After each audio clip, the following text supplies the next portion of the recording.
we can do better than killing to show that killing is wrong. You know, I mean, like most of the world's done away with it. Yeah. The company that we have with the death penalties, China, Saudi Arabia, Iran, and Iraq, you know, not places known for championing human rights.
Hey, welcome to TikTok Take with Doug Pagitt. Doug Pagitt here. One of the things we're going to be doing on the podcast is each episode will have its own theme song. It's something I've been looking so forward to. Rather than just one theme song for the entire TikTok Take with Doug Pagitt podcast, each or many of the episodes will have their own song. That last one, a little Bruce Springsteen number off the Nebraska album, then done live in London in 2014. A song called Johnny 99. It's a commentary about the prison system and the way that we treat prisoners. A great line in there where the convicted prisoner says, "Judge, Judge, I do think I'd be better off dead if you can take a man's life for the thoughts that's in his head." It's this great critique of how do we decide who should live and who should die. These are major decisions that need to be made. Shane Claiborne and I got into this conversation because of his fantastic new book, Executing Grace. This conversation was recorded at the Wild Goose Festival in North Carolina in July of 2016. This edition is a talk take edition of the podcast where it's a little interview with the talk and then it's a little bit of my take on things. So first my take and then my talk with Shane Claiborne. Shane has endeavored to try to enlist the Christian community to think deeply about how our country treats one another. And one of those ways is what do we do when it comes to the death penalty? The opening comment in the podcast was Shane saying that the U.S. is in league with a group of other countries that we don't think so highly of on their human rights record. when it comes to execution. One of the things that you'll hear in our conversation, this is really important to me, is that we very often connect together the way that we treat people and who we decide to kill in this country with the wrong narratives. When we connect those together in the wrong narrative, we get into trouble. So Shane and I talk about how in the Christian tradition, the execution of Jesus is very often used as rationale for the use of execution to accomplish a great purpose and a grand purpose. It's one of the reasons why some of us, and myself included, are trying to encourage people to think differently about what they've been told about the biblical narrative, that the biblical narrative does not call for humans to use death to accomplish the purposes of humanity and of God. In fact, the purposes of humanity and God is to overcome death, not to use it. The point of the gospel is that death doesn't win, and not that it's the winning strategy. There is no reasonable way that we can go about killing one another, whether we consider the one another's to be people of our own country or whether we consider the one another's to be those who we call an enemy combatant. To kill someone is to kill someone, regardless. Jesus' primary calling is for followers of the way to recognize that there are no righteous and unrighteous. The rain falls on the just and the unjust alike. So we should, in the call of Jesus, extend love fully and completely to one another. So this business about, well, the guilty are going to get treated differently than the innocent, whether that is, as you'll hear in the conversation, in our criminal justice system, whether it is in our war system, whether it's in our personal relationships, the divisions that are made are the problems. Along with the death and the killing and all that. So Shane and I endeavor in this conversation, about 15 minutes long. He's a great guy. It's great. But hey, if you want to watch all of this interview being video recorded, you can pick that up over on the Wild Goose website, wildgoose.org/experience. You can watch this interview, a couple others that I did, and a number of other hosts did there at the Wild Goose Festival. So here it is, my conversation recorded in a field in North Carolina with Shane Claiborne, author of the terrific book, Executing Grace. Now, one of the things you're going to hear in the interview is all this commotion in the background, a truck driving by, things blowing. We pause a couple of times. That's all just gives you the feel of what's going on there at the Wild Goose Festival and how this conversation happened. So I hope you enjoy that part. And I've even chosen to include the little fun that we were having at the beginning where getting the audio ready, we introduce ourselves and we have a little bit of fun. And then we get right into the substance with Shane on the role of execution in the United States, which just, I know I should be done with this already, but I just can't stop. It's just unbelievable to me that we're still having this conversation in 2016. Should our government execute people for their crimes? I know to some of you, it may seem like that's a totally reasonable thing, but to me, it's just utter madness. All right, I better let Shane have his way here before I spend another hour on this. All right, you guys ready? Yep. Because they felt they were justified in the name of the way they read the Bible. And so I was very clear to me that Shane Claiborne, that's my name, S-H-A-N-E, Claiborne, C-L-A-I-B-O-R-N-E, author, activist, Goodness conspirator. recovering sinner, friend of the Wild Geese, So you have friend of Doug Pagitt. That's all I need under my name. to say this sentence and then don't say that other thing because she already said it. Wild Goose is more than a festival. I'm supposed to say that last part too. Yeah, and then Wild Goose is more than a festival. It's a celebration of love. You can interpret that how you want. I was going to say that's. What tent is that happening in? which tent is the love? Shane, The holy love, the God is love. Shane, part. yeah. The other stuff, well, You need those Greek words at this point. it goes in the tent back there. Yeah, no. I think there's some love happening in these tents. Not all of them, but some of them. Shane, you've been at a number of the Wild Goose festivals. Yes, I have. You have been committed to I'm life. a golden egg member. You're a golden egg. And you have been committed to seeing change in the imagination and the lived experience of people in our world. and you've turned your sights recently to making a even more intentional and explicit calling and recruitment for people to join together in the United States to stop the government-sanctioned execution of people. Yeah. Sometimes the Wild Goose Festival, it's fun and it's energetic and people enjoy it. It can feel like a small, sometimes underwhelming activity compared to the gravity of government-sponsored execution in the United States. Yeah. Well, one of the things that I like about the Wild Goose is this sense that of fearlessness. And the scripture says, love casteth out fear. So there is something about joy and celebration. And I also think that when you read the Gospels, there's some horror stories. I mean, Jesus' execution is this brutal triumph of love over hatred.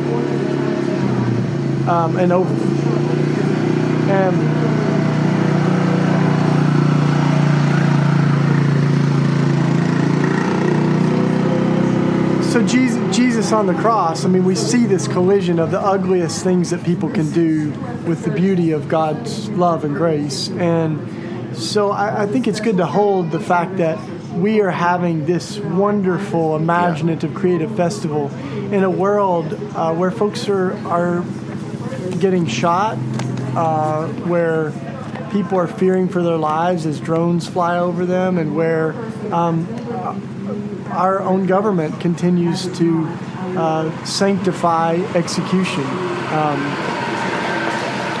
And for the record, I mean, when I started studying this, I saw that, like, we can do better than killing to show that killing is wrong. You know, I mean, like, most of the world's done away with it. Yeah. The company that we have with the death penalties, China, Saudi Arabia, Iran, and Iraq, you know, not places known for championing human rights.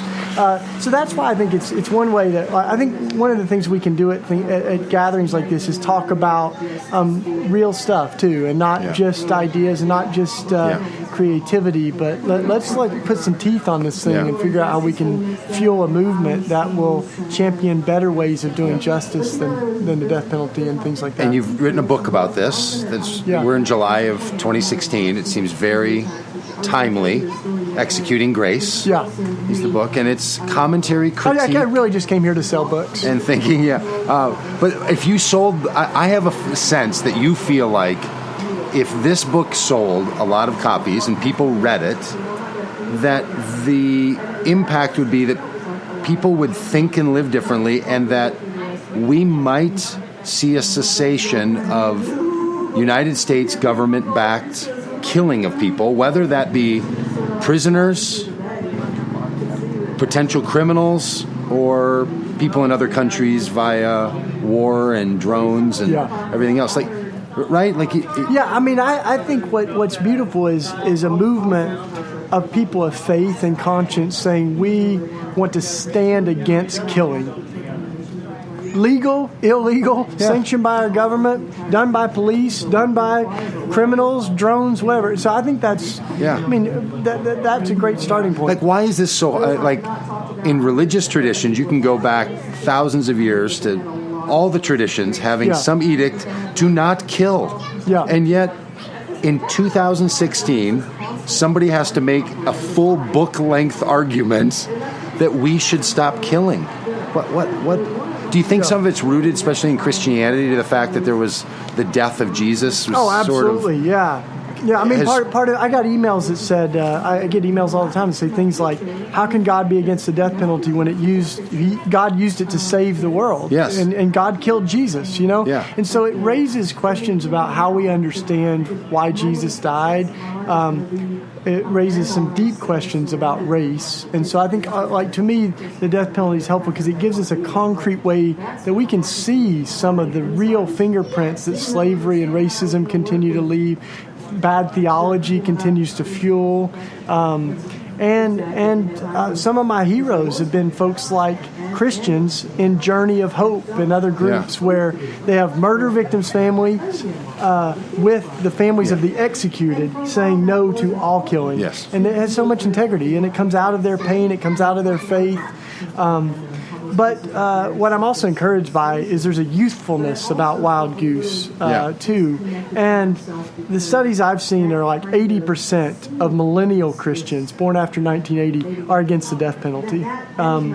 So it's on its way out. Yeah. Executions are lower than they've been, in decades. So it's on. But I would love to see Christians on the side of making history in abolishing the death penalty rather than kind of just riding the wave. Yeah, and I know this is your topic much more than mine, but it feels like even if we stop committing the act and don't change the hearts and minds, then we've sort of legislated our way without changing the impulse where people think that killing someone else is the thing that we ought to do. Yeah. Like, even if you don't do it, if people think we should, it seems like we're still stuck there. Like, and so your book and your work that you're doing now, you're not only trying to change the statistics. Right. Yeah, my starting point is not just political, but it's actually that this is a deep spiritual and moral crisis. Yes. And this morning I told the story of Ron McAndrew, who was a former prison warden that supervised executions, and he talks about what it did to him to oversee the death of other people. So I think there's something in us that we know that killing's wrong. We've got scripture that we justify it with, but the more you look, the more convoluted you see that we've made that, and so I'm really encouraged, so I think that festivals like this can be a place where we talk about real substantial things like racial injustice and the death penalty and all these, but folks say to me, even gun violence, it's not a gun problem, it's a heart problem. And I think we can say at places like this, no, it's both. Yeah. Let's talk about the laws, but let's talk about the heart too. You know, God changes hearts, but we need to change some laws. We need to think, we've got a voice in our society, let's use it.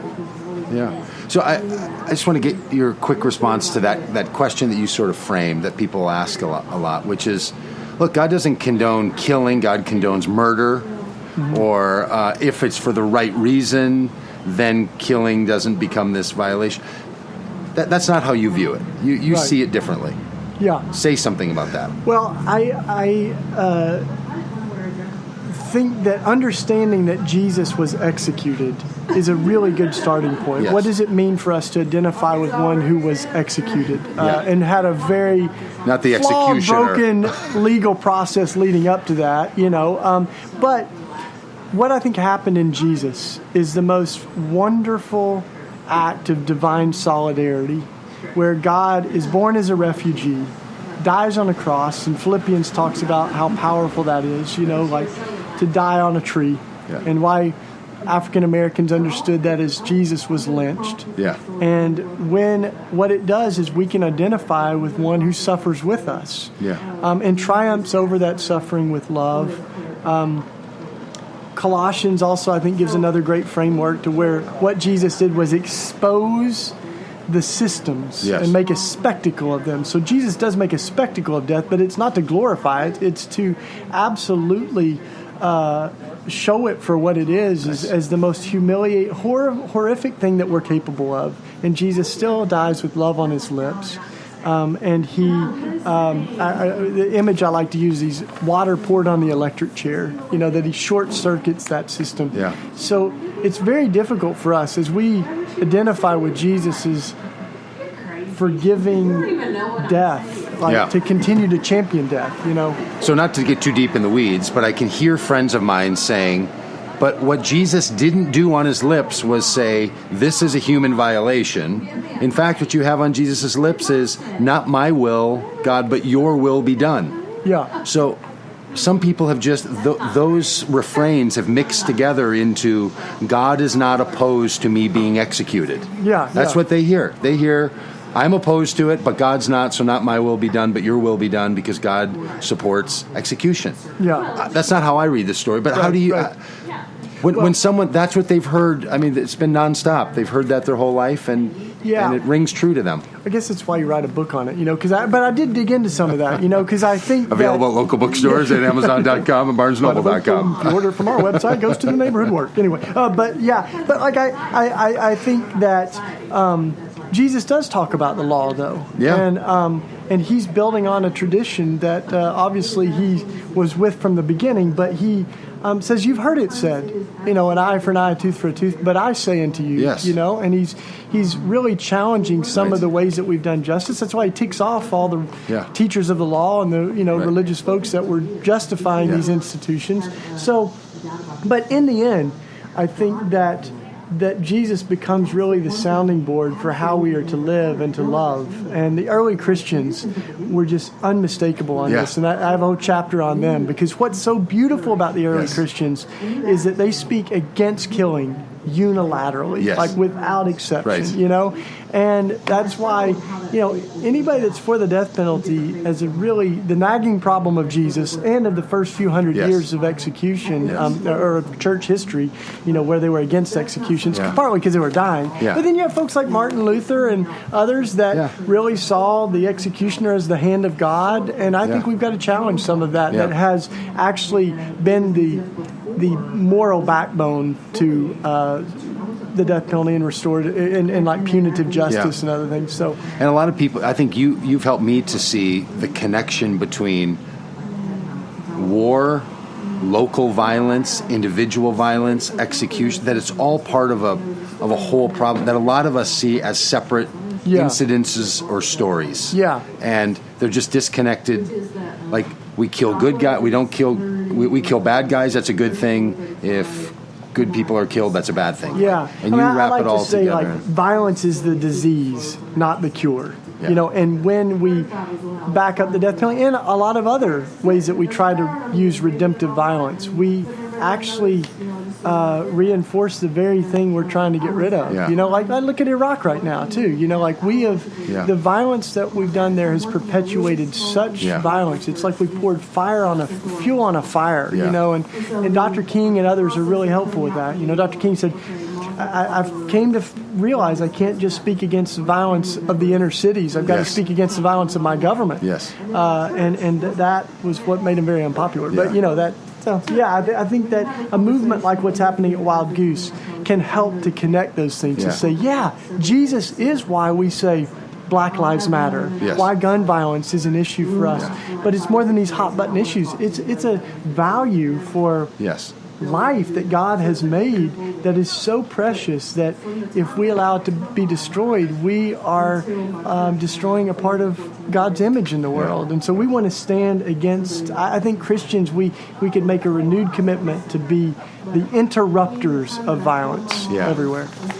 So someone should coin some phrase about living by the sword causes you to die by the sword. It just seems like that kind of thing would really ring true for people and maybe solve part of the problem.